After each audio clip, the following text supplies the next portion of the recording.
we be without our frontline healthcare workers during this pandemic? Our next inductee embodies a true hero, living her life to save lives and never backing down from a challenge. She leads with humility and epitomizes compassion, collaboration, and confidence. During her time at GA, she was a dedicated student in all her academic and athletic endeavors. Notably, she was a leader of the community service organization where she met her mentor and lifelong friend, Mr. Peter McVeigh. Mr. McVeigh inspired her to always give back to her community and pursue a career in medicine where she could save lives. After graduating from GA, she attended Wellesley College and then headed to Temple University for medical school. She now works as a trauma surgeon, critical care and intensive care specialist at Rhode Island Hospital and Warren Alpert Brown Medical School. Amidst the pandemic, she cared for many acutely ill COVID patients daily, not knowing what she was up against and putting herself and her family at risk.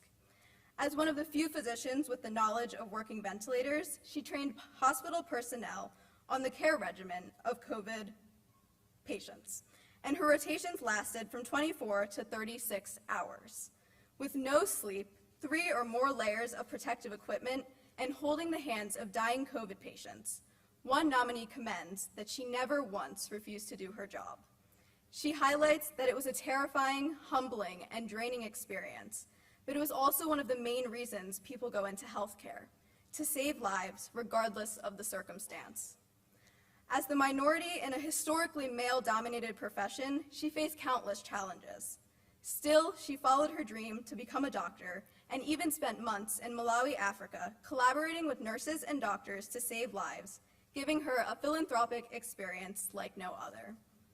One nominee writes, "She puts everyone before herself and believes she is meant to save patients with her knowledge, confidence, and compassionate spirit. When she isn't sewing up knife wounds, taking out bullets from a stomach, or caring for COVID-19 patients, she's coaching her son's lacrosse game, bringing her daughter to gymnastics practice, snuggling with her youngest son, and planning her next adventure with her husband."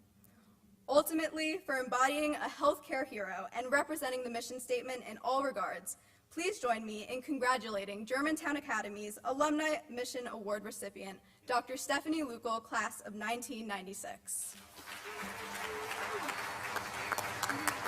Thank you so much. That was wonderful. You did a great job. Very humbling. Congratulations.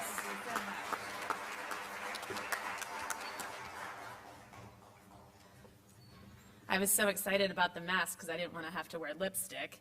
Jess made me cry mentioning Mr. McVeigh, so I'm a mess up here. The last time I was up here that I remember, and I'm not sure anyone will remember in the audience, but I was apologizing for my senior class's prank. I also won't get lost because I wrote nothing down. I wasn't really sure I was supposed to. Anyway, I think what I want to say, of course, is that I'm incredibly grateful. I don't think anybody up here does anything for an award, which is why it's so cool. You do what you do because you love it, because you feel empowered, certainly starting here, to do the things you do. And so to get an award or to get a nomination it is so thrilling, because sometimes you don't think anyone's looking, because that's not why you do it, right? So I have to thank my sister for nominating me, class of 2000. So cool that she did that for me, for her big sister. So thank you, Kristen. And I have to thank my family, of course. So my family kind of put the seeds in, you know, to be a compassionate person. And then I came here, and this was the real manure. This was the real doo-doo. My kids are in the audience. But this place gave me so many stinking opportunities to explore service, and I'll focus on service because y'all know what the homework's like. But the service experience here was like no other, and I was able to go out into the community and just continually give back, and then question why it was that we were able to have the things that we had and someone else did not, and to constantly develop that relationship with myself and the community. And I think that's what this place gives you. It sets you up, of course, academically. We don't, like I said, need to focus on that, but the service and the opportunity. You can really do anything that you want to do here, because there's an advisor, there's someone who's going to back you. For me, it was Peter McVeigh. We were able to do whatever we wanted to do. You know, we did a homeless conference here, which was incredibly humbling as well. And so I know sitting up there, you're like, it's Spirit Week, it's GAPC Day, I'm gonna probably do things I shouldn't be doing. I did it. But when you look back, you're gonna realize how stinking cool this place was, and what it gave you. So thank your parents every now and again for letting you be here. It's really amazing. When I got here, I have to call you headmaster, because that headmaster at Hell House said to me, you know, are you nervous? And I said, no, this is like coming home. There's nothing nervous about this place.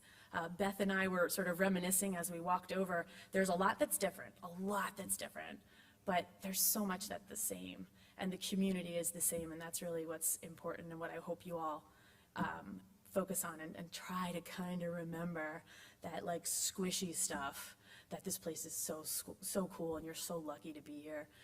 Please go on and do all the things that you think about at night. You'll be able to do it. You've got the support here. You've got the opportunity. And so do it, give it. Thank you so much. Oh, one last plug. I'm not sure if anyone noticed. All women this year. Just saying.